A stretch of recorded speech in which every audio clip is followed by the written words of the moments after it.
The World Bank will provide $2.25 billion as a loan to Bangladesh to develop various sectors, including regional trade and connectivity, disaster preparedness, and environmental management. The Secretary of the Economic Relations Division and Country Director of World Bank in Bangladesh signed the financing agreements on behalf of Bangladesh and the World Bank respectively. Prime Minister Sheikh Hasina and World Bank President David Malpass were present during the exchanges of the financing agreement. The 5 projects are Resilient Infrastructure Building Project, Bangladesh Environmental Sustainability and Transformation, Accelerating Transport and Trade Connectivity in Eastern South Asia, First Bangladesh Green and Climate Resilient Development, and Sustainable Micro-Enterprise and Resilient Transformation. Bangladesh is preparing for a smooth and sustainable graduation from the UN LDC status in 2026. I request the World Bank to support our human capital and institutional capacity development programs for a smooth transition. The U.S. does not want to comment on Bangladesh's forthcoming national election, as said a U.S. official, adding that it is an internal domestic affair. Deputy Principal Spokesperson at the U.S. Department of State, Vedant Patel, has said this on Monday. He came up with the remarks when a journalist wanted to know how the U.S. would navigate a situation where, in Bangladesh, another party refuses to participate in a national election. Patel, however, said as it relates to elections, the U.S. want them to be free and fair and to be reflective of the will of the Bangladeshi people. BNP Secretary General Mirza Fakhrul Islam Alamgir has alleged that the ruling regime is carrying out smear campaign against Begum Khaleda Zia's illness. He said this at a briefing today. গুঞ্জন নয় এটা আপনার আওয়ামী লীগের একটা অপপ্রচার তারা এই অপপ্রচারটা খুব ভালোভাবেই করে সবসময় তিনি অসুস্থ আজকে না বেশ কিছুদিন ধরে অসুস্থ আপনি জানেন এবং একবার তাকে 4 মাস হাসপাতালে থাকতে হয়েছে এবং তখনও আমরা আপনাদেরকে বারবার করে বলেছি যে তিনি খুব জটিল কিছু রোগে ভুগছেন তার মধ্যে একটি আছে তার লিভার সংক্রান্ত যেটা আপনার ডাক্তাররা বলেছিল সুতরাং এর পরেও যদি তারা এই সমস্ত কথাবার্তাগুলো বলে কথা বলার অর্থই হচ্ছে তারা আবারও কোনো গভীর চক্রান্ত করছে যে চক্রান্তের মধ্যে দিয়ে দেশনেত্রীকে তারা আবার কারাগারে নিতে পারে কিনা সেই ধরনের একটা পরিকল্পনা চক্রান্ত তারা করছে কিনা সেভাবে আমাদেরকে চিন্তা করতে হবে The trade between Bangladesh and India has increased manifold for multilateral connectivities, including transit. Indian High Commissioner to Bangladesh, Pronoy Verma, made the remarks at a program organized by Center for Policy Dialogue today. But CPD Distinguished Fellow Dr. Mustafizur Rahman has said Bangladesh is not getting the facilities of connectivity in desired level. And we thought that Ashuganj will be a major hub. From Kolkata, ships will be coming there and then another 30-35 kilometers to Agartala. That was really, but what investment have we made?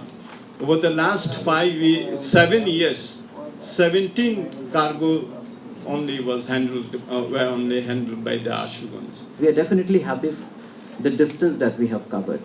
I mean, if you compare what it was 20 years ago compare it today, I think that's definitely, it could have been probably done faster. Well, that's something that we have to deal with. The nature of political economy is such that it just doesn't work on the basis of economic principles or economic rationale. There are other aspects.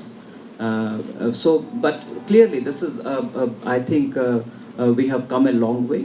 And we have set our sights on doing something even better. The High Court has issued a rule asking the authorities concerned to explain why they shouldn't be given the directive for including Bangabandhu's anti-corruption and anti-money laundering speeches in the syllabus of educational institutions and training centers. And a High Court bench today issued the suo motu rule while hearing a case regarding the disappearance of Rajuk documents. The concerned authorities have been asked to respond to the rule. At the same time, the High Court asked the ACC to consider the anti-corruption speeches of Bangabandhu as ideology while performing their duties. The Bangladesh Energy Regulatory Commission has increased the price of a 12 kg liquefied petroleum gas cylinder by Taka 57 to Taka 1,235 for the month of May. BERC Chairman Nurul Amin announced the new rate at a press conference today. The new rate will come into effect from 6 p.m. today. The Commission fixed the price of LPG at Taka 102 per kilogram. May's hike came after a decline in cylinder price for 2 consecutive months by Taka 244 in April and Taka 76 in March. BERC announces LPG prices every month in coordination with Saudi Aramco companies' propane and butane prices to keep pace with the international market. Unemployment increased to 2.59 million in the first quarter, January-March of 2023, up from 2.32 million in the last quarter of 2022.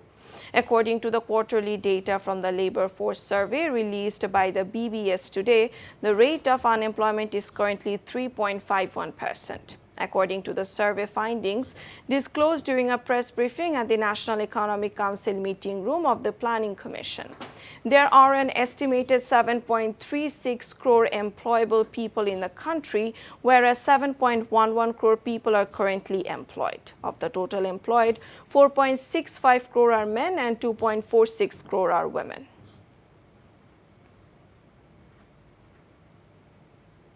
At least 285 people were killed and 454 others injured in 240 road accidents in 14 days during Eid al-Fitr this year, according to a report of Road Safety Foundation. The report was compiled based on information from 9 national dailies, 7 online news portals, and electronic media. The report indicates that 46.66% of the total deaths were caused by motorcycle accidents, which made up 52.91% of all accidents. The report shows that among the vehicles involved in the accidents, motorcycles accounted for 32%, followed by buses at 14% and three-wheelers at 16%.